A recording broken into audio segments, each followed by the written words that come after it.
Octobre 2025. La police lettonne et Europol lancent une opération coup de poing contre un groupe de cybercriminels.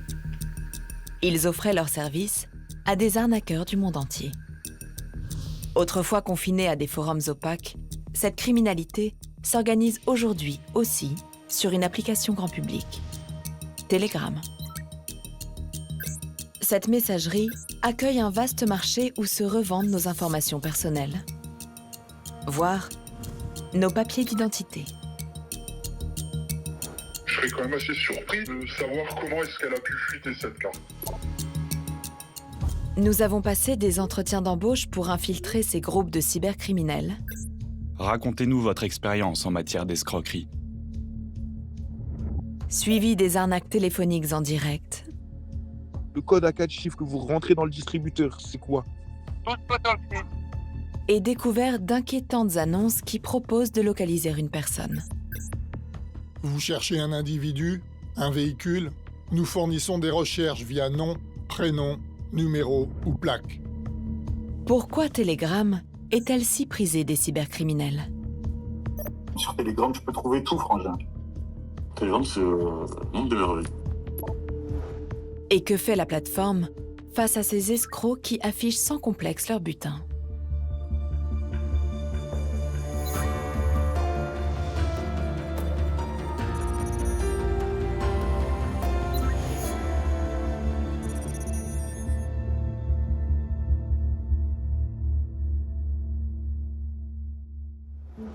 Ce sont des SMS que nous avons tous déjà reçus.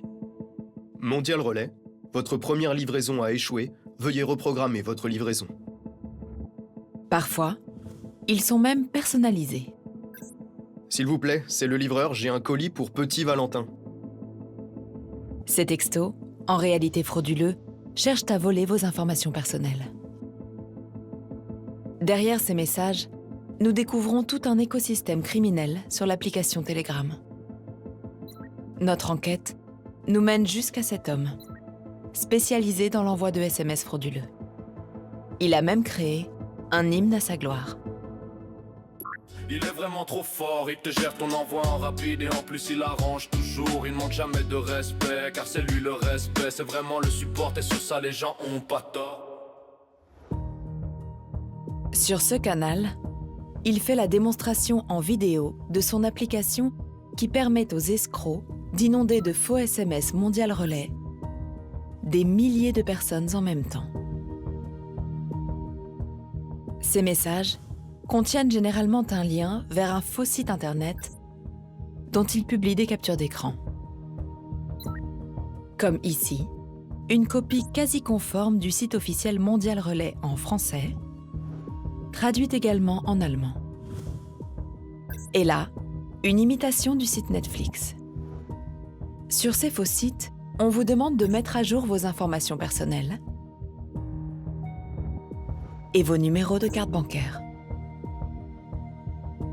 Mais tout ce que vous saisissez arrive automatiquement sur le compte Telegram de l'escroc, comme il en fait lui-même la démonstration avec des données fictives.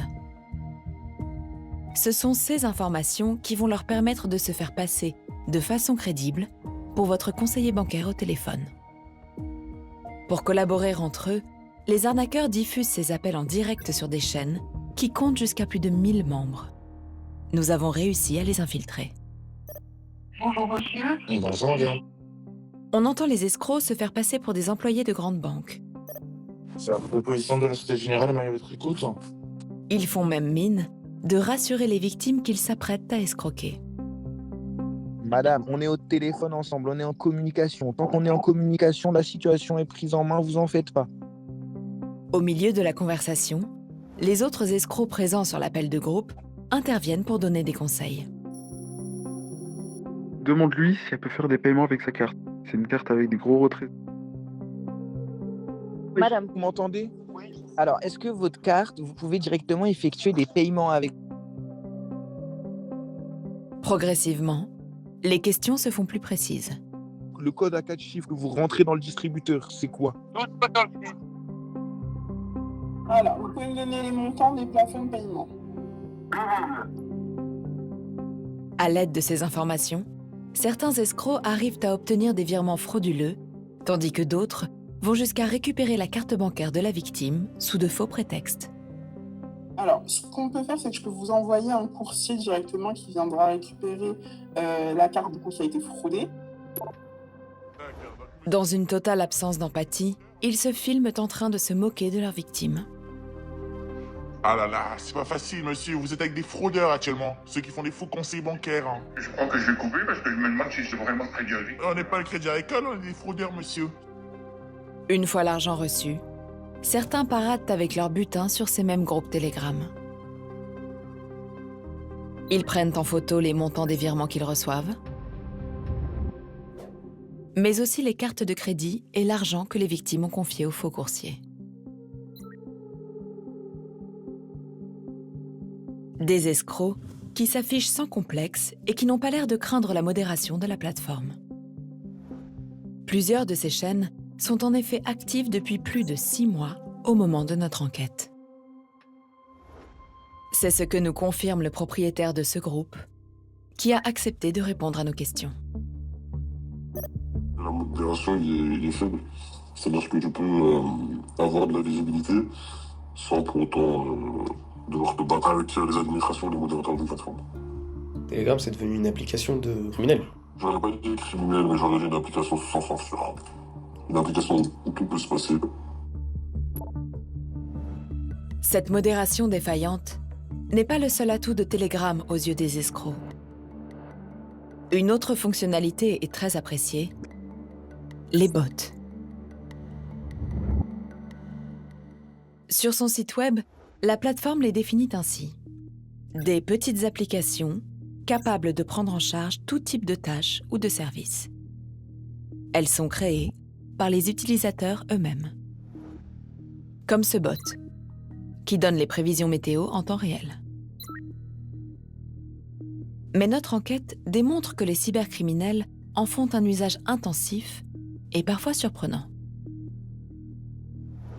Ce bot, par exemple, est utilisé par des groupes de hackers russophones pour recruter des complices. Bot pour recevoir les candidatures. Une fois lancé, le bot nous demande notre âge, avant d'enchaîner avec des questions dignes d'un vrai recruteur. Racontez-nous votre expérience en matière d'escroquerie. Nous nous inventons une vie d'escroc. Cela suffira-t-il ? Merci, votre candidature a été envoyée. Attendez la réponse du bot. Quelques jours plus tard, nous recevons une bonne nouvelle d'un groupe de hackers russophones. Votre candidature a été acceptée.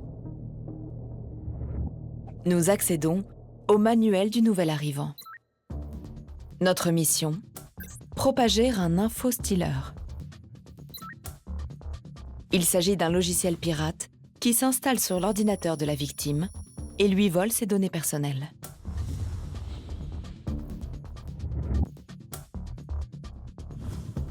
Pour le diffuser, nous devons mettre en ligne des fausses versions des logiciels Photoshop ou After Effects, en utilisant notamment YouTube. Sur cette plateforme, nous retrouvons bien ces offres de logiciels gratuits sous forme de vidéos. Seulement, le lien de téléchargement n'installe pas Photoshop, mais le logiciel pirate qui va voler les données de l'utilisateur attiré par cette trop belle offre. Et le résultat de cette pêche finit sur Telegram, sur cette chaîne automatisée où les informations récoltées pour chaque victime sont publiées en temps réel. En une seule journée, nous en avons compté plus de 900. Ici, par exemple, cet Allemand s'est fait voler 6 mots de passe, les infos de sa carte de crédit et de son portefeuille de crypto-monnaie. À partir des données collectées, ils vont vider les comptes de la victime. Puis, ils se partagent les bénéfices entre dirigeants et petites mains du réseau, ceux qui ont diffusé l'info-stealer, comme le détaille l'un des chefs dans ce message. Jusqu'à $600, 100% pour le travailleur. Au-delà, on fait 70-30. Et dans cette économie, la moindre donnée volée par ces logiciels malveillants est exploitée et revendue, à commencer par vos informations personnelles. Sur Telegram, on trouve des dizaines de chaînes qui en font le commerce. Comme celle-ci, où des pirates publient des données anciennes pour montrer la qualité des informations dont ils disposent. Nous avons téléchargé un dossier daté de 2022. À l'intérieur, plus de 2300 victimes. Pour chacune d'entre elles, on trouve ce document, avec en haut le nom du logiciel pirate et toutes les informations dérobées par ce dernier. Les mots de passe Google et Twitch de la victime, mais aussi ses noms et prénoms, son téléphone portable, son adresse et ses adresses mail. Et même si vous avez échappé à un infostealer, il y a de fortes chances que vous n'ayez pas échappé aux fuites de données qui sont aujourd'hui quotidiennes. Elles font régulièrement la une des médias.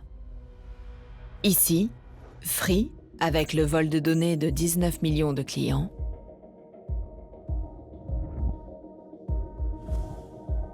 France Travail, cette fois avec 43 millions de personnes potentiellement touchées. Et en mai 2025, la fuite de données de clients Adidas. Ces informations volées, nous en avons retrouvé à la vente sur Telegram sous l'appellation DB pour Database, base de données en français. Cette annonce en propose une trentaine, dont France Travail, Shein ou Chronopost. Là, un vendeur met en vente une base de données Free Mobile pour 350 €. Pour vérifier l'authenticité de cette annonce, Hello. Nous lui demandons un échantillon à partir du numéro d'une journaliste de la rédaction. Envoie les infos que t'as sur ce numéro. Quelques jours plus tard, il nous renvoie une fiche détaillée avec son identité complète, son adresse et son type de forfait mobile. Et ces possibilités de recherche sur tout un chacun suscitent aujourd'hui de nouvelles inquiétudes en matière de sécurité, car elles donnent lieu à un business que nous avons découvert lors de cette enquête, le lookup. Il permet de cibler une personne en particulier. Vous cherchez un individu, un véhicule, nous fournissons des recherches via nom, prénom, numéro ou plaque. Tu n'as qu'un numéro, un mail ou un prénom? Retrouve l'identité. Des renseignements dont l'utilisation peut avoir des conséquences bien plus graves qu'une simple escroquerie. En octobre 2025, un vol de données touche la Fédération française de tir sportif. Ce vol inclut notamment les adresses postales et les numéros de téléphone de ses adhérents, dont certains sont propriétaires d'armes à feu. Dans les semaines qui suivent, plusieurs d'entre eux sont cambriolés ou approchés par de faux policiers. Et le 7 novembre 2025, la préfecture de police de Paris lançait cette mise en garde. Si quelqu'un se présente chez vous, prétend appartenir aux forces de l'ordre et souhaite récupérer vos armes suite à la fuite des données de la Fédération française de tir, n'ouvrez pas la porte et demandez à voir la carte professionnelle. Telegram, un vaste marché pour nos données personnelles à l'ampleur insoupçonnée et qui concerne aussi nos documents les plus précieux. Comme souvent sur cette plateforme, tout commence sur un bot. Celui-ci propose, moyennant paiement, des passeports, des permis de conduire ou des cartes nationales d'identité. Conçu comme une véritable boutique en ligne, on peut voir pour chaque document le sexe et l'année de naissance. Le tout pour un prix unitaire dérisoire, 5 €. Preuve que ces documents circulent en grand nombre sur la plateforme. Sur une chaîne Telegram, le créateur de ce bot publie des preuves de vente. Ce sont les messages de clients satisfaits qu'il a reçus. Vendeur sérieux, carte nationale d'identité reçue à la minute du paiement. Je conseille vraiment. Plus surprenant, le vendeur va jusqu'à publier le recto parfaitement lisible d'une carte d'identité. Nous avons retrouvé cette victime. Nous l'appelons. La carte d'identité dit... Ouais, c'est ça, ouais, je suis né. Le dit... C'est ça, absolument. Comment j'aurais pu me la faire dérouler, cette carte? Nous lui envoyons la photo trouvée sur Telegram. C'est ma pièce d'identité. Le truc strié, là, c'est le plan de travail de ma cuisine. Hein. C'est moi qui l'ai prise, hein, cette photo, hein, y a aucun doute là-dessus. Hein. Preuve que personne n'est à l'abri, il confesse être le référent cybersécurité de l'organisation pour laquelle il travaille. Reste une question. Comment ce document s'est-il retrouvé sur la plateforme? Quelques jours plus tard, la victime nous envoie un SMS. J'ai trouvé et je sais d'où vient le piratage. Cette photo a été prise le 9 mai 2023 pour réaliser une vérification d'identité sur le site transac.com. Transac, c'est une entreprise spécialisée dans les crypto-monnaies. En octobre 2024, elle annonçait sur son site avoir été victime d'un incident de sécurité, précisant qu'un pirate informatique avait pu accéder aux informations personnelles de certains utilisateurs, notamment leurs documents d'identité. Des documents qui sont désormais en vente sur Telegram. La plateforme est ainsi devenue le lieu de rendez-vous des cybercriminels qui s'y organisent de façon quasi industrielle. Nous avons donc soumis les résultats de notre enquête à Telegram. Ils nous répondent. La diffusion de logiciels malveillants ou de données volées est expressément interdite par les conditions d'utilisation de Telegram. Malheureusement, certains contenus criminels subsistent sur toutes les plateformes malgré la modération, tout comme il existe des activités criminelles dans chaque ville malgré l'action de la police. Un argument qui ne convainc pas la justice française. Le 28 août 2024, Pavel Durov, fondateur de la plateforme, était mis en examen à Paris, notamment pour complicité d'escroquerie en bande organisée et complicité de mise à disposition sans motif légitime d'un programme ou de données conçues pour une atteinte à un système de traitement automatisé de données. Quelques jours après nos échanges avec Telegram, la quasi-totalité des groupes et des chaînes que nous avions identifiés étaient supprimés. Mais de nouveaux canaux continuent d'apparaître, faisant chaque jour de nouvelles victimes. Si rien n'est fait, le coût mondial de la cybercriminalité pourrait atteindre près de 10 000 milliards d'euros par an d'ici à 2030.